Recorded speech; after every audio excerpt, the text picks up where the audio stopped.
I'm Craig Kenneth, a relationship coach and a psychotherapist. Every relationship is different and every breakup is different. Work with me and you'll get professional help on your situation. And if you're in no contact, focused on personal growth, my workbook series, The Knowledge, will help you make changes like you've never made before. Available now at AskCraig.net.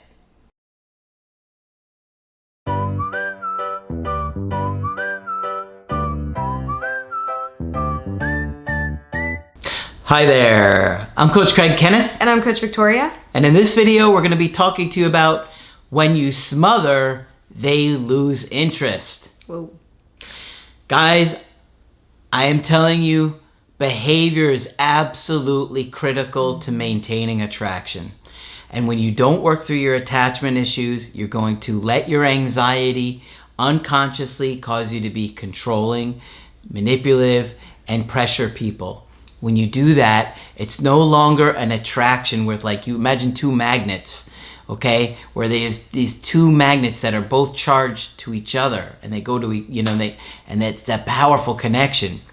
But when you're overbearing and smothering, it makes that attraction not feel mutual any longer. It's overwhelming.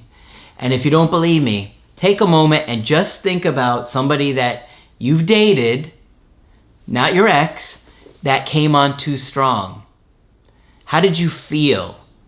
And how quickly does it make you lose interest? And I'll say too, nobody wants to feel like they're only with you because you don't leave them.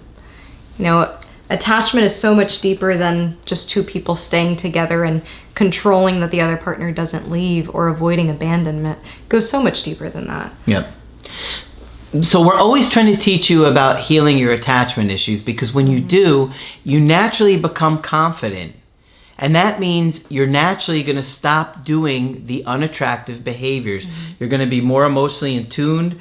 You're going to understand how to navigate a connection easier, and your needs, their needs, the relationship needs, all of those things. And that's why we have, like 1,500 videos plus that cover it, the workbooks, the creative healing course, all about healing this. Because when we do, we become naturally attractive and naturally confident. And those are the people that are the most successful with dating. Oh, yeah. Because it's very easy to lose someone's interest, okay? How many times have you had a guy that you were interested in, you would have given a chance, but he started smothering you and you quickly lost interest? It's a lot. It's a lot. And sometimes we think that doing more is going to reap a greater result. But guys, with a lot of things when it comes to attraction, sometimes less is more. Being able to say, okay, I can show emotional self-control. I can leave some air of mystery here. I can leave some up to the imagination and let this grow and build organically. That can go really far with some people. Definitely. So we got a good email coaching today. That's going to talk about some of the stuff we're saying, so it will enlighten you, and so hopefully you don't make these mistakes. They said, "Hi Coach, this is an ardent fan from India who is extremely grateful and indebted to you for having helped with such responsible content in YouTube in regards to breakups." They're indebted. Indebted, that's a really strong word. Okay. What does that get you when you're indebted? Is there like a list of things? I don't know. Mow the lawn, and will they do your laundry once a month? Not sure. I'm not sure how that works. I was dumped in August of last year, and we were both together for 10 years. Back then, I didn't know about going no contact. I did not know about attachment styles, and I did not know about something as simple as picking myself up. I Googled something about breakups in November, and that is when I ended up knowing about your channel. I've been watching your videos ever since. Coach Craig, Coach Margaret, who is thoroughly missed, and Coach Victoria are by and large the most amazing people I have ever witnessed. Wow. Hard agree. I definitely agree with everything she has said. You can't say too many nice things to Craig. Less is more with Craig.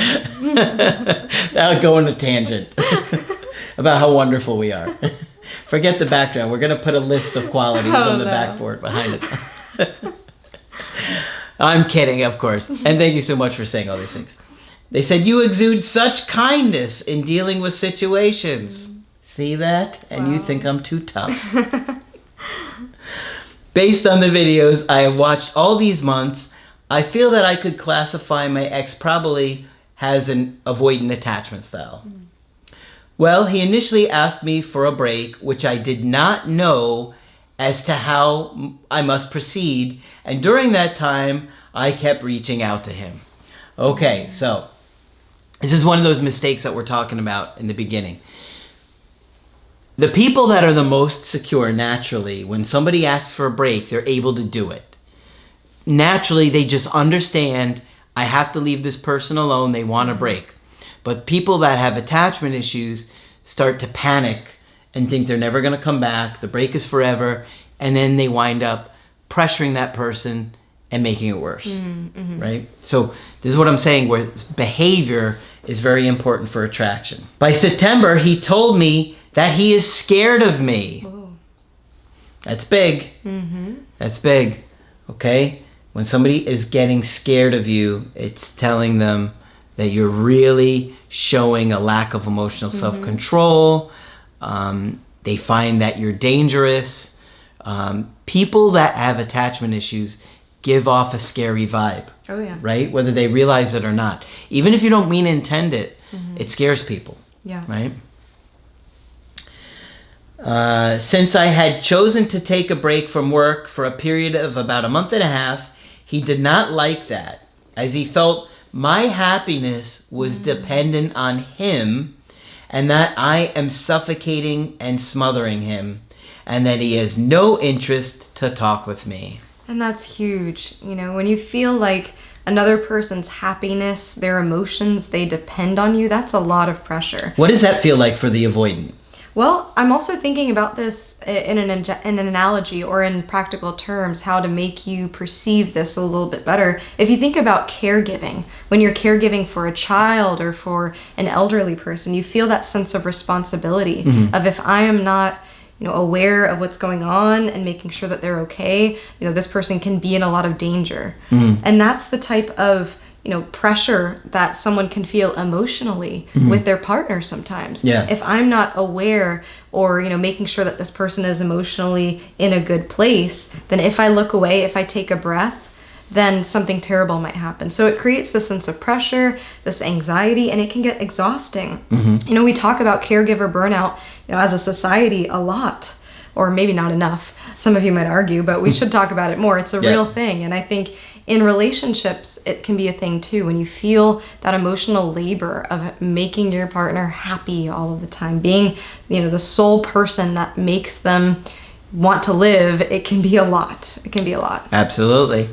So that's what I'm saying is the more confident you are, confidence means handling these kind of difficult uncertainties and situations.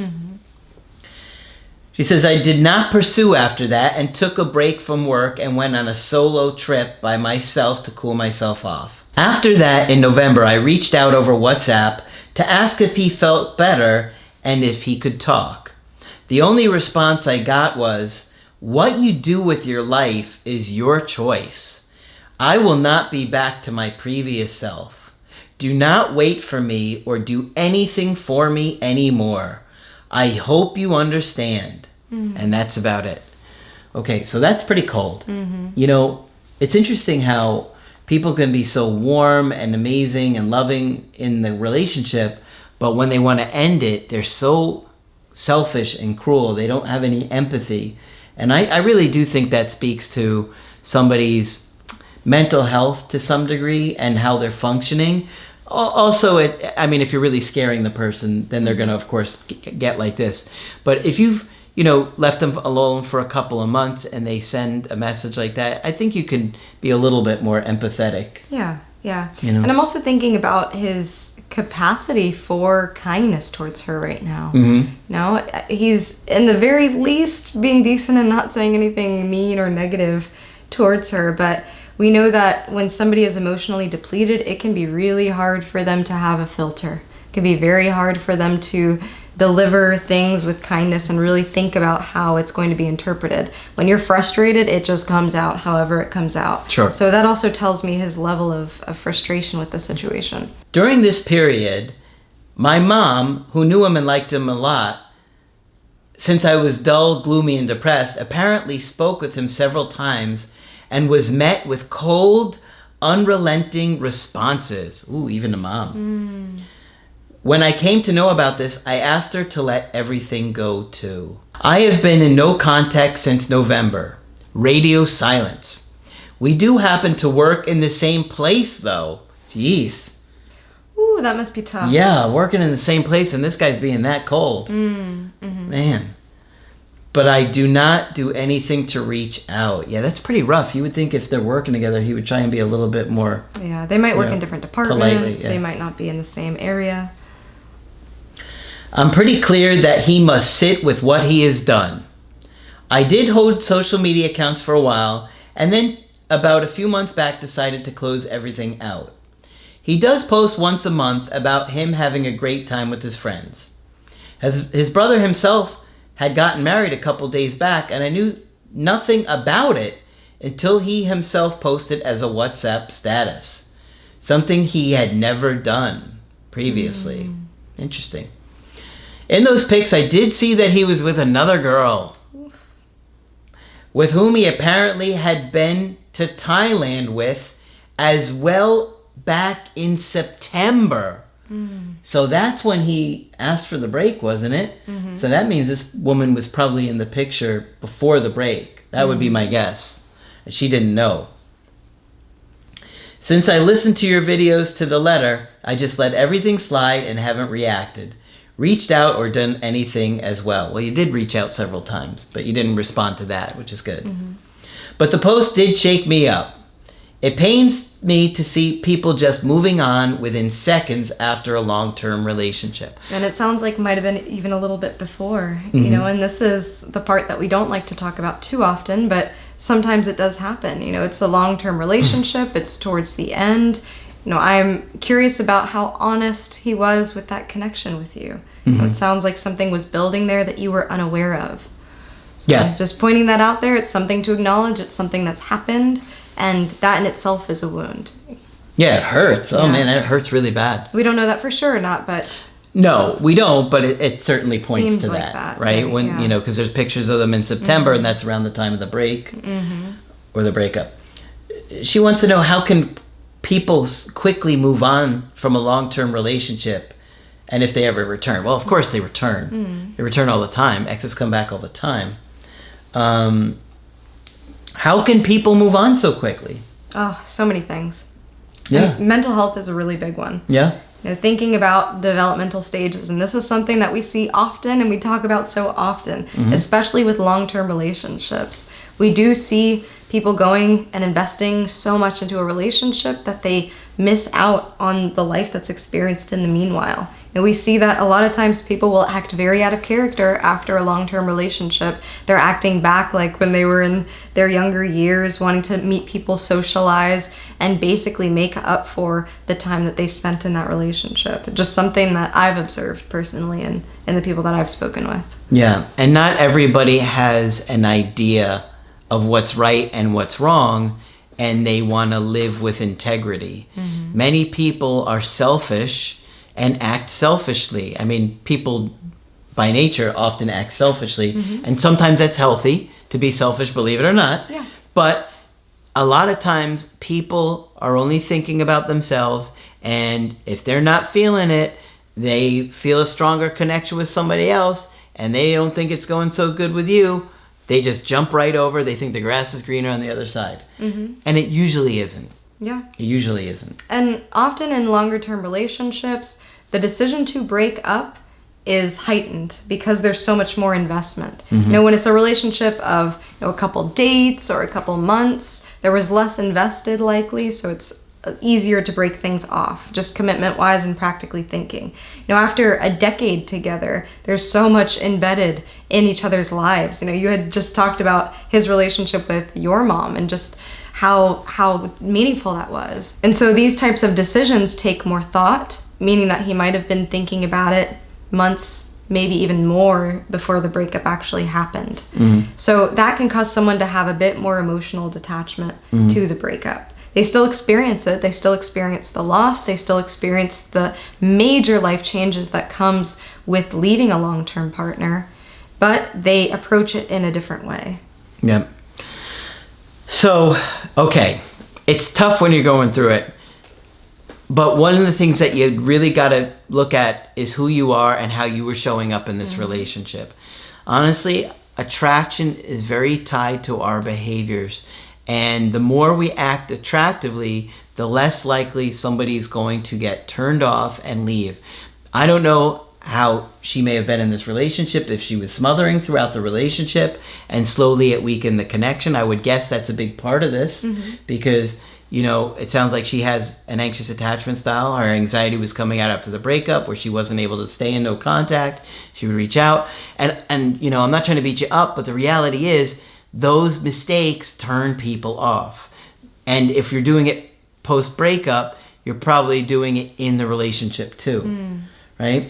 And so your goal right now is to look at who you are, look at who you want to be, look at the pros that you did in the relationship, the positive things, look at the things that you want to improve upon. Leave him be, okay? Obviously, he's in a relationship right now, and if he does come back, you need to get that story before giving this guy another chance. Like, I would not give this guy another chance till I knew when he started dating that other woman. I agree. Right? Like, she's got to protect herself. It's one thing if he breaks up with her and then he meets somebody else. But it sounds like he was lining her up, which tells you about how he'll operate. And if he's willing to do that, then he's probably going to be willing to do it again if you get back with him. Right. So you got to protect yourself. And that's one thing to note, that you might be viewing this breakup itself as a betrayal. You know, it impacts your trust. After a decade, someone can end the relationship. There was a moment in your email where you had written, you know, thinking about the things he did. You know, so his actions are important here. It's all data points into, you know, whether or not you decide to give this relationship a second try yourself. You know, in the moment he does revisit things and want to work things out. So a lot to consider, you know, to consider if this is something that's worth putting more of your energy into. I can see that this is something that was really, really challenging. You know, your family was involved too. This is a decade-long relationship, and that's so tough, you know, because your lives are so enmeshed at that point. You know, you really think that this is the direction the rest of the relationship is going to go in. So it's a lot to grieve. And I also hope that you have that space to process this first. You know, a lot of people jump straight into, how can I get into action? Our anxiety convinces us that that's the thing to do. I need to act. I need to message him. I need to get my mom involved. Maybe she can do something. I need to get my, you know, Aunt Susie involved. Maybe she can do something. She's always so helpful. But very first thing is taking care of you first and foremost. You know, making sure that you're able to process the grief that's coming up. And I can almost guarantee you, in fact, I will guarantee you, that you will approach this thing very differently once you do. One other thing to consider. Mom got involved on her own. So what does that tell us about Mom? Well, this is also considering the cultures might be different. Sure. I'll point that out. Sure. But it probably says that Mom has an anxious attachment style. Oh, perhaps. Right? Perhaps. Because Mom's meddling in her daughter's business. Mom's concerned. Reaching out. Sure, it's okay. But 3 times, at least, that we know of. Yeah. And so you see the pattern. You know, Mom's probably got an anxious attachment style. Now she's got an anxious attachment style.